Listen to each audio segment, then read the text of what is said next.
Leitura da Carta Apostólica Patris Corde, por ocasião do 150º aniversário da declaração de São José como padroeiro da Igreja Universal, 8 de dezembro de 2020. Com coração de pai, assim José amou a Jesus, designado nos 4 evangelhos como o Filho de José.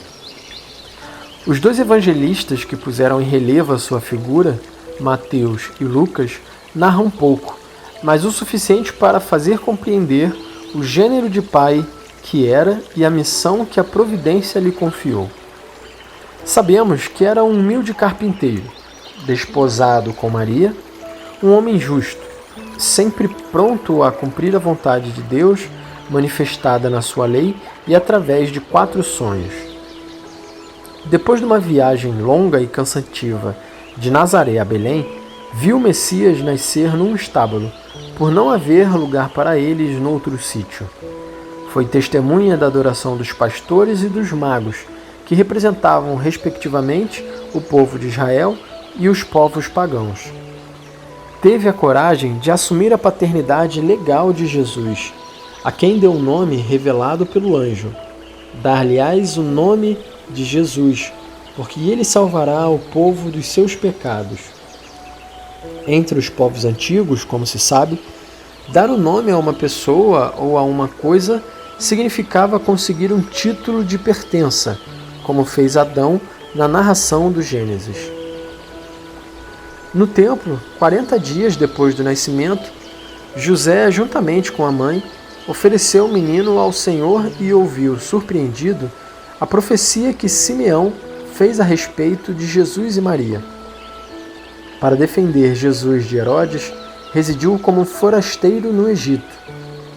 Regressado à pátria, viveu no recôndito da pequena e ignorada cidade de Nazaré, na Galiléia, donde, dizia-se, não sairá nenhum profeta, nem poderá vir alguma coisa boa. Longe de Belém, a sua cidade natal, e de Jerusalém, onde se erguia o templo. Foi precisamente durante uma peregrinação a Jerusalém que perderam Jesus. Ele tinha 12 anos e José e Maria, angustiados, andaram à sua procura, acabando por encontrá-lo 3 dias mais tarde no templo, discutindo com os doutores da lei. Depois de Maria, a mãe de Deus, nenhum santo ocupa tanto espaço no magistério pontifício como José, seu esposo. Os meus antecessores aprofundaram a mensagem contida nos poucos dados transmitidos pelos evangelhos, para realçar ainda mais o seu papel central na história da salvação. O beato Pio IX declarou-o padroeiro da Igreja Católica. O venerável Pio XII apresentou-o como padroeiro dos operários, e São João Paulo II como guardião do Redentor. O povo invoca-o como padroeiro da boa morte.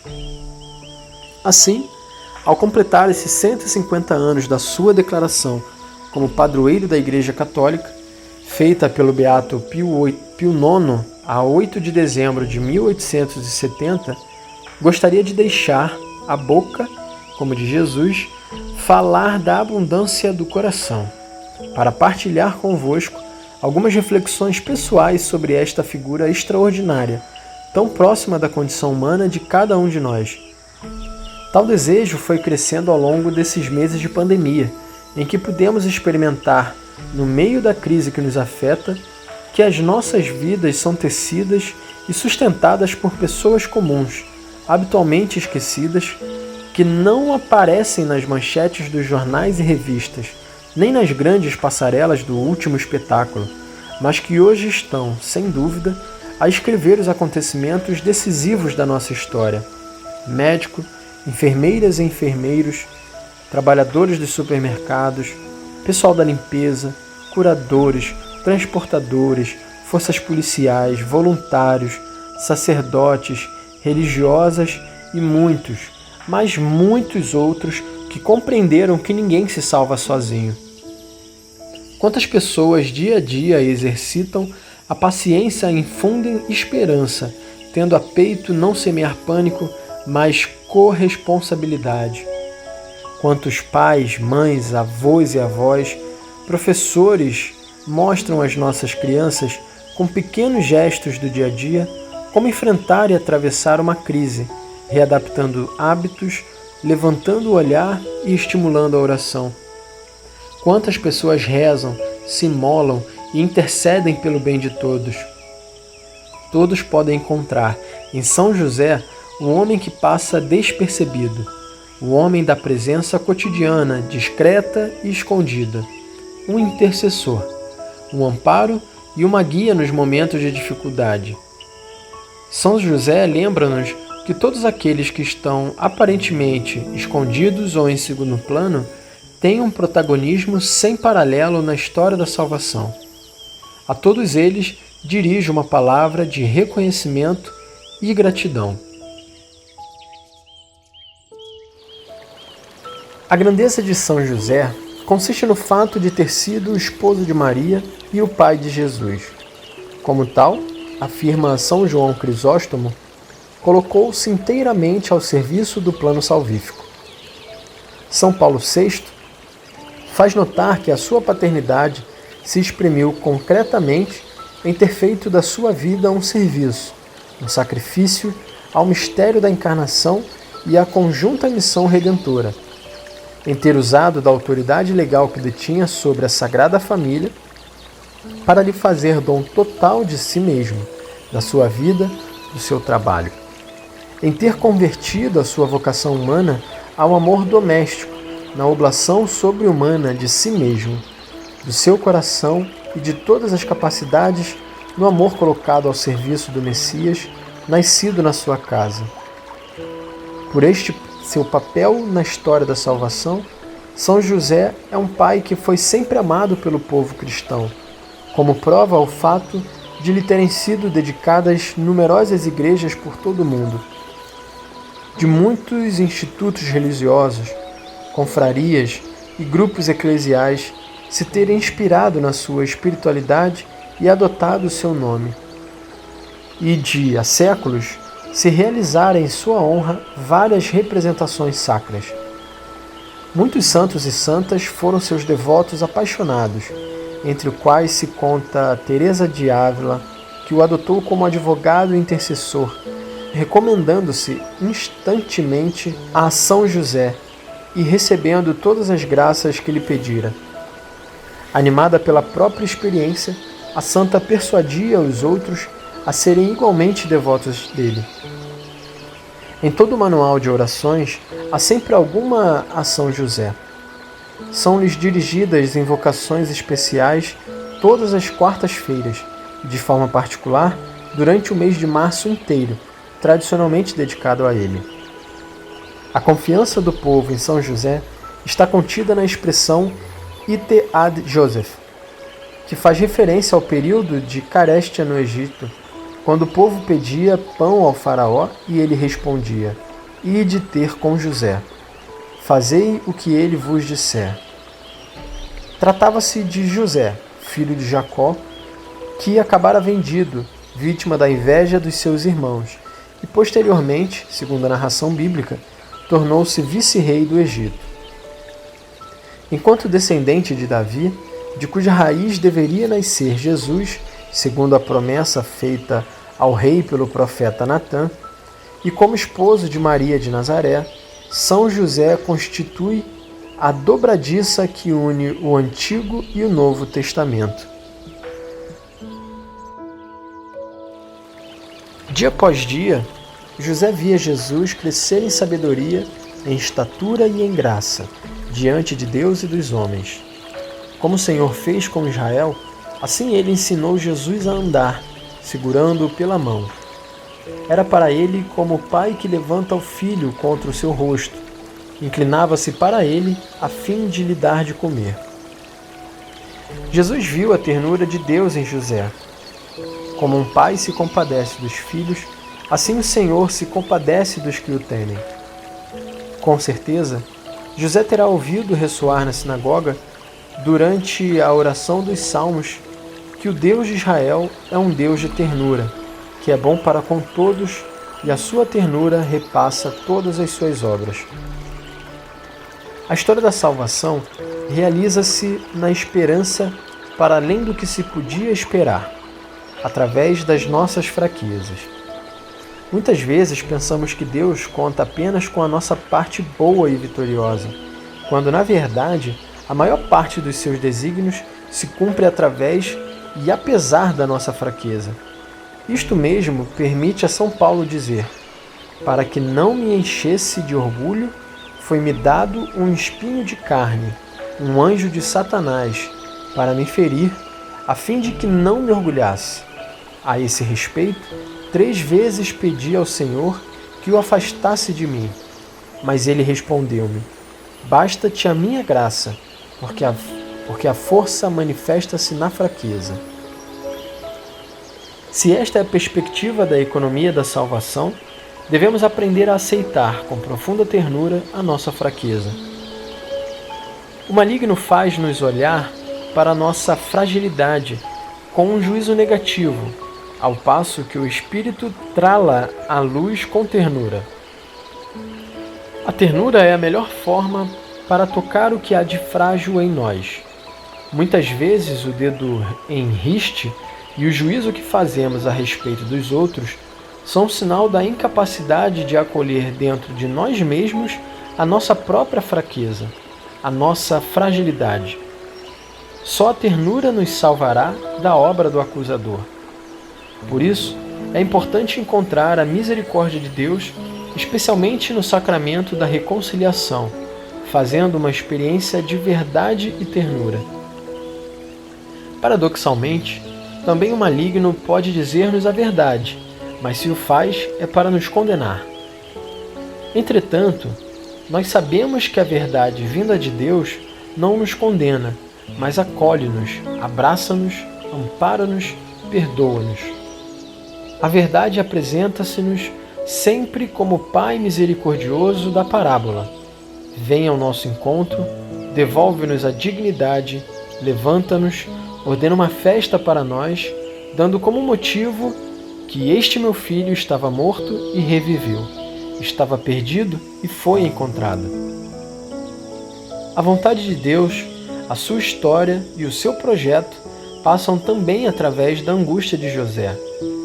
Assim, ele ensina-nos que ter fé em Deus inclui também acreditar que Ele pode intervir, inclusive através dos nossos medos, das nossas fragilidades, da nossa fraqueza. E ensina-nos que no meio das tempestades da vida não devemos ter medo de deixar a Deus o timão da nossa barca. Por vezes, queremos controlar tudo, mas o olhar dele vê sempre mais longe. De forma análoga, o quanto fez Deus com Maria, manifestando-lhe o seu plano de salvação, também revelou a José os seus desígnios por meio de sonhos, que na Bíblia, como em todos os povos antigos, eram considerados um dos meios pelos quais Deus manifestava a sua vontade. José sente uma angústia imensa com a gravidez incompreensível de Maria, mas não quer difamá-la e decide deixá-la secretamente. No primeiro sonho, o anjo ajuda-o a resolver o seu grave dilema. Não temas conceber Maria, tua esposa, pois o que ela concebeu é obra do Espírito Santo. Ela dará à luz um filho, ao qual darás o nome de Jesus, porque ele salvará o povo dos seus pecados. A sua resposta foi imediata. Despertando do sono, José fez como lhe ordenou o anjo. Com a obediência, superou o seu drama e salvou Maria.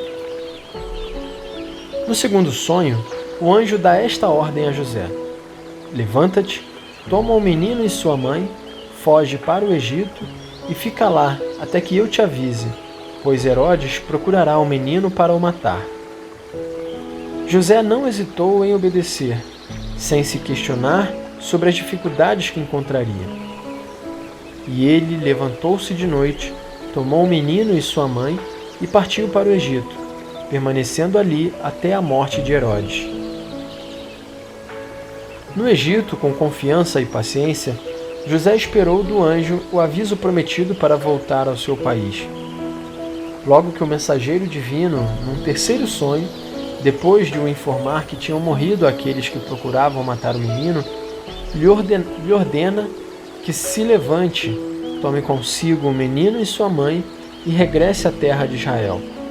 De novo, obedece sem hesitar.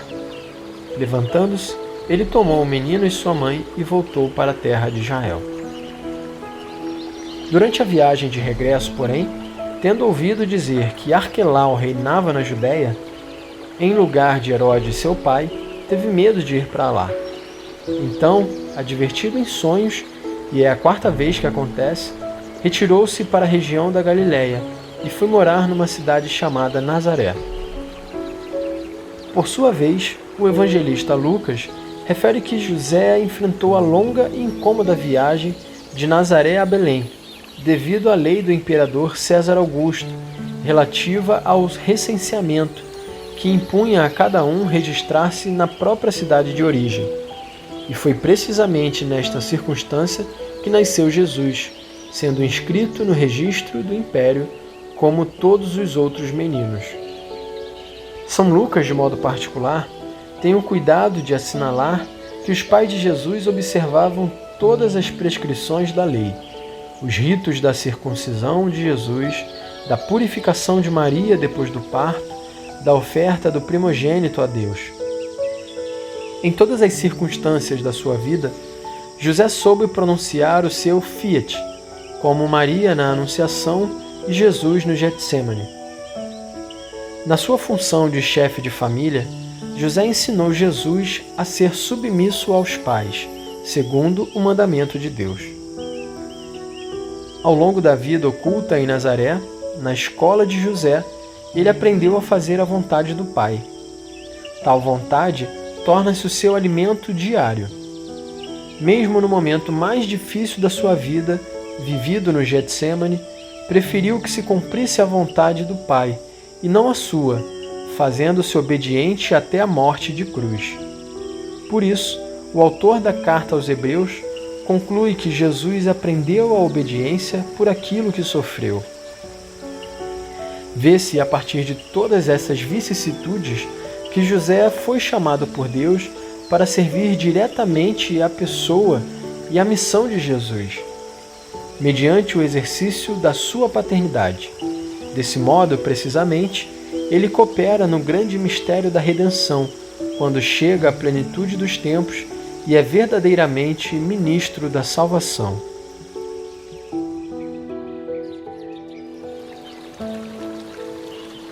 José acolhe Maria sem colocar condições prévias. Confia nas palavras do anjo. A nobreza do seu coração fala subordinar à caridade aquilo que aprendera com a lei. E hoje, neste mundo onde é patente a violência psicológica, verbal e física contra a mulher, José apresenta-se como figura de homem respeitoso, delicado, que, mesmo não dispondo de todas as informações, se decide pela honra, dignidade e vida de Maria. E na sua dúvida sobre o melhor a fazer, Deus ajudou a escolher, iluminando o seu discernimento. Na nossa vida, muitas vezes sucedem coisas cujo significado não entendemos, e a nossa primeira reação, frequentemente, é de desilusão e revolta. Diversamente, José deixa de lado todos os seus raciocínios para dar lugar ao que sucede e, por mais misterioso que possa aparecer aos olhos, acolhe-o, assume a responsabilidade e reconcilia-se com a própria história. Se não nos reconciliarmos com a nossa história, não conseguiremos dar nem mais um passo, porque ficaríamos sempre refém das nossas expectativas e consequentes desilusões. A vida espiritual que José nos mostra não é um caminho que explica, mas um caminho que acolhe. Só a partir deste acolhimento, desta reconciliação, é possível intuir também uma história mais excelsa, um significado mais profundo. Parecem ecoar as palavras inflamadas de Job, quando, desafiado pela esposa, a rebelar-se contra todo o mal que lhe está a acontecer. Responde: se recebemos os bens da mão de Deus, não aceitaremos também os males? José não é um homem resignado passivamente. O seu protagonismo é corajoso e forte. O acolhimento é o modo pelo qual se manifesta na nossa vida o dom da fortaleza que nos vem do Espírito Santo. Só o Senhor nos pode dar força para acolher a vida como ela é, aceitando até mesmo as suas contradições, imprevistos e desilusões. A vinda de Jesus ao nosso meio é um dom do Pai, para que cada um se reconcilie com a carne da sua história, mesmo quando não a compreende totalmente. O que Deus disse ao nosso santo José, filho de Davi, não temas, parece repeti-lo a nós também. Não tenhais medo. É necessário deixar de lado a ira e a desilusão para, movidos não por qualquer resignação mundana, mas com uma fortaleza cheia de esperança, dar lugar àquilo que não escolhemos e todavia existe. Acolher a vida desta maneira introduz-nos num significado oculto. A vida de cada um de nós pode recomeçar miraculosamente se encontrarmos a coragem de a viver segundo aquilo que nos indica o Evangelho. E não importa se tudo parece ter tomado já uma direção errada e se algumas coisas já são irreversíveis. Deus pode fazer brotar flores no meio das rochas. E mesmo que o nosso coração nos censure de qualquer coisa, Ele é maior que o nosso coração e conhece tudo. Reaparece aqui o realismo cristão, que não deixa fora nada do que existe. A realidade, na sua misteriosa persistência e complexidade, é portadora de um sentido da existência, com as suas luzes e sombras. É isto que leva o apóstolo Paulo a dizer: sabemos que tudo contribui para o bem daqueles que amam a Deus. E Santo Agostinho acrescenta: tudo, incluindo aquilo que é chamado mal. Nesta perspectiva global, a fé dá significado a todos os acontecimentos, sejam eles felizes ou tristes. Assim, longe de nós pensar que crer significa encontrar fáceis soluções consoladoras. Antes, pelo contrário, a fé que Cristo nos ensinou é a que vemos em São José, que não procura atalhos, mas enfrenta de olhos abertos aquilo que lhe acontece, assumindo pessoalmente a responsabilidade por isso. O acolhimento de José convida-nos a receber os outros, sem exclusões, tal como são, reservando uma predileção especial pelos mais frágeis, porque Deus escolhe o que é frágil. É pai dos órfãos e defensor das viúvas, e manda amar o forasteiro. Posso imaginar ter sido do procedimento de José que Jesus tirou inspiração para a parábola do filho pródigo e do pai misericordioso. Se a primeira etapa de toda a verdadeira cura interior é acolher a própria história, ou seja, dar espaço no nosso íntimo até mesmo aquilo que não escolhemos na nossa vida, convém acrescentar outra característica importante, a coragem criativa. Esta vem ao de cima, sobretudo quando se encontram dificuldades. Com efeito, perante uma dificuldade, pode-se estacar e abandonar o campo, ou tentar vencê-la de algum modo. Às vezes, são precisamente as dificuldades que fazem sair de cada um de nós recursos que nem pensávamos ter. Frequentemente, ao ler os evangelhos da infância, apetece-nos perguntar por que motivo Deus não interveio de forma direta e clara. Por que Deus intervém por meio de acontecimentos e pessoas? José é o homem por meio de quem Deus cuida dos primórdios da história da redenção. É o verdadeiro milagre pelo qual Deus salva o menino e sua mãe. O céu intervém confiando na coragem criativa deste homem, que tendo chegado a Belém e não encontrando alojamento onde Maria possa dar à luz, arranja um estábulo e prepara-o de modo a tornar-se o lugar mais acolhedor possível para o Filho de Deus que vem ao mundo. Face ao perigo iminente de Herodes, que quer matar o menino, de novo em sonhos, José é alertado para o defender e, no coração da noite, organiza a fuga para o Egito. Numa leitura superficial destas narrações, a impressão que se tem é de que o mundo está à mercê dos fortes e poderosos, mas a boa notícia do Evangelho consiste precisamente em mostrar como, não obstante a arrogância e a violência dos dominadores terrenos, Deus encontra sempre a forma de realizar o seu plano de salvação. Às vezes também a nossa vida parece à mercê dos poderes fortes, mas o Evangelho diz-nos que Deus consegue sempre salvar aquilo que conta, desde que usemos a mesma coragem criativa do carpinteiro de Nazaré, o qual sabe transformar um problema numa oportunidade, antepondo sempre a sua confiança na providência. Se em determinadas situações parece que Deus não nos ajuda, isso não significa que nos tenha abandonado, mas que confia em nós com aquilo que podemos projetar, inventar, encontrar. Trata-se da mesma coragem criativa demonstrada pelos amigos do paralítico, que, desejando levá-lo à presença de Jesus, fizeram-no descer pelo teto. A dificuldade não deteve a audácia e obstinação daqueles amigos.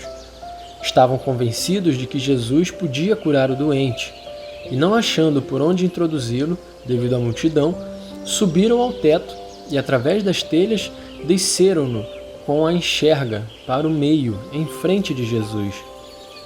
Vendo a fé daqueles homens, disse: Homem, os teus pecados estão perdoados. Jesus reconhece a fé criativa com que aqueles homens procuraram trazer-lhe o seu amigo doente. O Evangelho não dá informações relativas ao tempo que Maria, José e o menino permaneceram no Egito, mas certamente tiveram de comer, encontrar uma casa, um emprego. Não é preciso muita imaginação para colmatar o silêncio do Evangelho a tal respeito.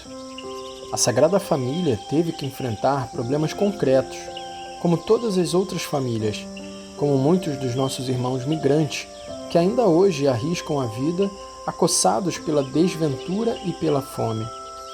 Neste sentido, creio que São José seja verdadeiramente um padroeiro especial para quantos têm que deixar a sua terra por causa das guerras, do ódio, da perseguição e da miséria. No fim de cada acontecimento que tem José como protagonista, o Evangelho observa que ele se levanta, toma consigo o menino e sua mãe e faz o que Deus lhe ordenou. Com efeito, Jesus e Maria, sua mãe, são um tesouro mais precioso da nossa fé. No plano da salvação, o filho não pode ser separado da mãe, daquela que avançou pelo caminho da fé, mantendo fielmente a união com seu filho até a cruz. Sempre nos devemos interrogar se estamos a proteger com todas as nossas forças Jesus e Maria, que misteriosamente estão confiados à nossa responsabilidade, ao nosso cuidado, à nossa guarda. O Filho do Todo-Poderoso vem ao mundo assumindo uma condição de grande fragilidade. Necessita de José para ser defendido, protegido, cuidado e criado. Deus confia neste homem e o mesmo faz com Maria, que encontra em José aquele que não só lhe quer salvar a vida, mas sempre a sustentará, a ela e ao menino. Neste sentido, São José não pode deixar de ser o guardião da Igreja, porque a Igreja é o prolongamento do corpo de Cristo na história e, ao mesmo tempo, na maternidade da Igreja, espelha-se a maternidade de Maria. José, continuando a proteger a Igreja, continua a proteger o menino e sua mãe, e também nós, amando a Igreja, continuamos a amar o menino e sua mãe. Este menino é aquele que dirá: sempre que fizestes isto a um destes meus irmãos mais pequeninos, a mim mesmo o fizestes. Assim, todo necessitado, pobre, atribulado, moribundo, forasteiro, recluso, doente, são um menino que José continua a aguardar. Por isso mesmo, São José é invocado como protetor dos miseráveis, necessitados, exilados, aflitos, pobres, moribundos. E pela mesma razão, a Igreja não pode deixar de amar, em primeiro lugar, os últimos, porque Jesus conferiu-lhes a preferência ao identificar-se pessoalmente com eles. De José, devemos aprender o mesmo cuidado e responsabilidade, amar o menino e sua mãe, amar os sacramentos e a caridade, amar a Igreja e os pobres. Cada uma destas realidades é sempre o menino e sua mãe.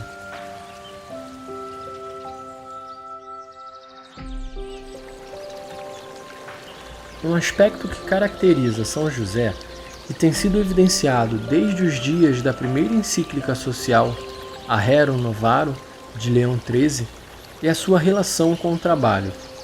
São José era um carpinteiro que trabalhou honestamente para garantir o sustento da sua família. Com ele, Jesus aprendeu o valor, a dignidade e a alegria do que significa comer o pão fruto do próprio trabalho. Nosso tempo, em que o trabalho parece ter voltado a constituir uma urgente questão social e o desemprego atinge por vezes níveis impressionantes, mesmo em países onde se experimentou durante várias décadas um certo bem-estar, é necessário tomar renovada consciência do significado do trabalho que dignifica e do qual o nosso santo é patrono e exemplo. O trabalho torna-se participação na própria obra da salvação, oportunidade para apressar a vinda do reino, desenvolver as próprias potencialidades e qualidades, colocando-as ao serviço da sociedade e da comunhão. O trabalho torna-se uma oportunidade de realização, não só para o próprio trabalhador, mas sobretudo para aquele núcleo originário da sociedade que é a família. Uma família onde falte o trabalho está mais exposta a dificuldades, tensões, fraturas e até mesmo a desesperada e desesperadora tentação da dissolução. Como poderemos falar da dignidade humana sem nos empenharmos para que todos e cada um tenham a possibilidade de um digno sustento? A pessoa que trabalha, seja qual for a sua tarefa, colabora com o próprio Deus, torna-se, em certa medida, criadora do mundo que a rodeia. A crise do nosso tempo, que é econômica, social, cultural e espiritual, pode constituir para todos um apelo a redescobrir o valor, a importância e a necessidade do trabalho para dar origem a uma nova normalidade, em que ninguém seja excluído. O trabalho de São José lembra-nos que o próprio Deus, feito homem, não desdenhou o trabalho.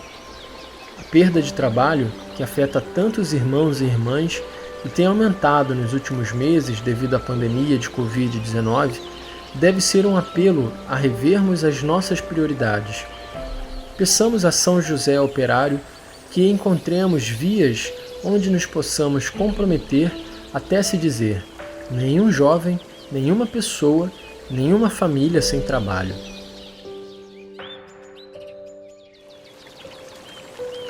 O escritor polaco Jan Dobraczynski, no seu livro A Sombra do Pai, narrou a vida de São José em forma de romance. Com a sugestiva imagem da sombra, apresenta a figura de José, que é, para Jesus, a sombra na terra do Pai Celeste. Guarda-o, protege-o, segue os seus passos, sem nunca se afastar dele. Lembra o que Moisés dizia a Israel: neste deserto, vistes o Senhor, vosso Deus, conduzir-vos como um pai conduz o seu filho, durante toda a caminhada que fizeste até chegar a este lugar. Assim José exerceu a paternidade durante toda a sua vida. Não se nasce pai, torna-se tal. E não se torna pai apenas porque se colocou no mundo um filho, mas porque se cuida responsavelmente dele. Sempre que alguém assume a responsabilidade pela vida de outrem, um certo sentido exercita a paternidade a seu respeito. Na sociedade atual, muitas vezes os filhos parecem ser órfãos de pai. A própria igreja de hoje precisa de pais. Continua atual a advertência dirigida por São Paulo aos Coríntios. Ainda que tivesses 10.000 pedagogos em Cristo, não terias muitos pais. E cada sacerdote ou bispo deveria poder acrescentar como o apóstolo: fui eu que vos gerei em Cristo Jesus pelo Evangelho. E aos Gálatas diz: meus filhos, por quem sinto outra vez dores de parto, até que Cristo se forme entre vós. Ser pai significa introduzir o filho na experiência da vida, na realidade. Não segurá-lo nem prendê-lo, nem subjugá-lo, mas torná-lo capaz de opções de liberdade, de partir. Talvez seja por isso que a tradição, referindo-se a José, ao lado do apelido de pai, colocou também o de castíssimo. Não se trata de uma indicação meramente afetiva, mas é a síntese de uma atitude que exprime o contrário da posse. A castidade é a liberdade da posse em todos os campos da vida. Um amor só é verdadeiramente tal quando é casto. O amor que quer possuir acaba sempre por se tornar perigoso. Prende, sufoca, torna infeliz. O próprio Deus amou o homem com amor casto, deixando-o livre, inclusive de errar e opor-se a ele. A lógica do amor é sempre uma lógica de liberdade, e José soube amar de uma maneira extraordinariamente livre. Nunca se colocou a si mesmo no centro, soube descentralizar-se, colocar Maria e Jesus no centro da sua vida. A felicidade de José não se situa na lógica do sacrifício de si mesmo, mas na lógica do dom de si mesmo. Naquele homem nunca se nota frustração, mas apenas confiança. O seu silêncio persistente não inclui lamentações, mas sempre gestos concretos de confiança. O mundo precisa de paz, rejeita os dominadores, isto é, rejeita quem quer usar a posse do outro para preencher o seu próprio vazio. Rejeita aqueles que confundem autoridade com autoritarismo, serviço com servilismo, confronto com opressão, caridade com assistencialismo, força com destruição. Toda a verdadeira vocação nasce do dom de si mesmo, que é a maturação do simples sacrifício. Mesmo no sacerdócio e na vida consagrada, requer-se este gênero de maturidade. Quando uma vocação matrimonial, celibatária ou virginal não chega à maturação do dom de si mesmo, detendo-se apenas na lógica do sacrifício, então, em vez de significar a beleza e a alegria do amor, corre o risco de exprimir infelicidade, tristeza e frustração. A paternidade que renuncia à tentação de decidir a vida dos filhos sempre abre espaços para o inédito. Cada filho traz sempre consigo um mistério, algo de inédito que só pode ser revelado com a ajuda de um pai que respeite a sua liberdade. Um pai sente que completou a sua ação educativa e viveu plenamente a paternidade apenas quando se tornou inútil, quando vê que o filho se torna autônomo e caminha sozinho pelas sendas da vida, quando se coloca na situação de José, que sempre soube que aquele menino não era seu, fora simplesmente confiado aos seus cuidados. No fundo, é isto mesmo que dá a entender Jesus quando afirma: na terra a ninguém chameis pai, porque um só é o vosso Pai, aquele que está no céu. Todas as vezes que nos encontramos na condição de exercitar a paternidade, devemos lembrar-nos que nunca é exercido de posse, mas sinal que remete para uma paternidade mais alta. Em certo sentido, estamos sempre todos na condição de José, sombra do único Pai Celeste, que faz com que o sol se levante sobre os bons e os maus, e faz cair a chuva sobre os justos e pecadores, e sombra que acompanha o Filho.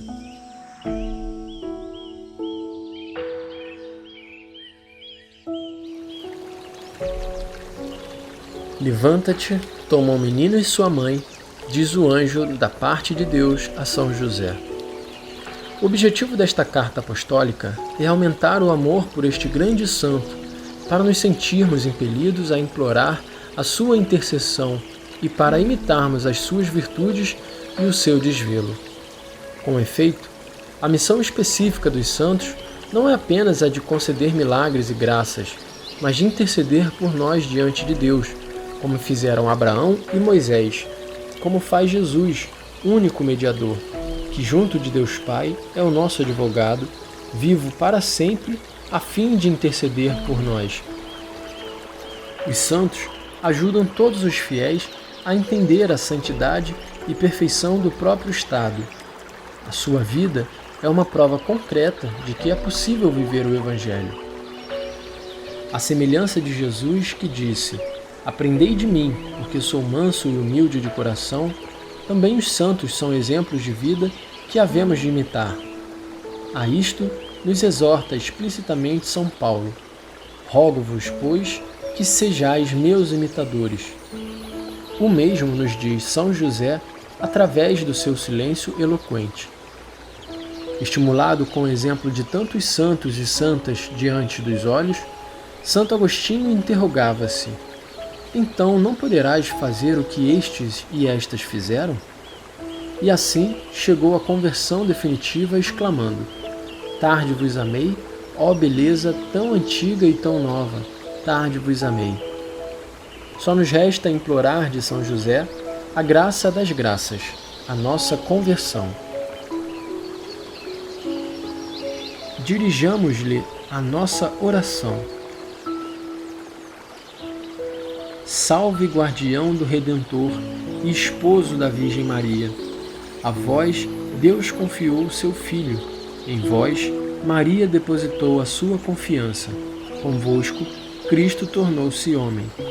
Ó bem-aventurado José, mostrai-vos Pai também para nós, e guiai-nos no caminho da vida. Alcançai-nos graça, misericórdia e coragem, e defendei-nos de todo o mal. Amém. Roma, em São João de Latrão, na solenidade da Imaculada Conceição da Bem-aventurada Virgem Maria, 8 de dezembro do ano de 2020, 8º do meu pontificado. Francisco.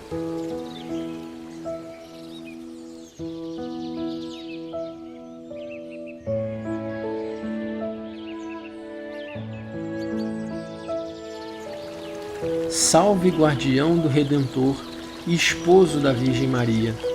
A vós Deus confiou o seu Filho, em vós Maria depositou a sua confiança, convosco Cristo tornou-se homem. Ó bem-aventurado José, mostrai-vos Pai também para nós, e guiai-nos no caminho da vida. Alcançai-nos graça, misericórdia e coragem, e defendei-nos de todo o mal. Amém.